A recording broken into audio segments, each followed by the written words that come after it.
Hello everybody and welcome. In this video I'm going to show you how to charge your earbuds Lenovo ThinkPlus XT92 using your phone.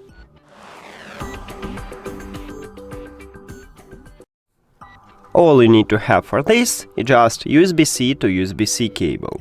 But if your phone do not support USB-C, maybe you should have Lightning to USB-C or even micro USB to USB-C. Now connect USB-C cable to your phone. And at the back side of the charging case, sorry, not at the back side, at the right side of the charging case, we have a USB-C port. So connect USB-C cable right at this port. Now, the most important is that you see this LED light, meaning that your earbuds are charging. And this one is the only one option how to charge it using your phone, because this earbuds doesn't support wireless charging, so we cannot use reverse wireless charging to charge these earbuds. That's it! Thank you for watching this video. If you found it helpful, please consider subscribing to the channel and leave the like on the video. See you later!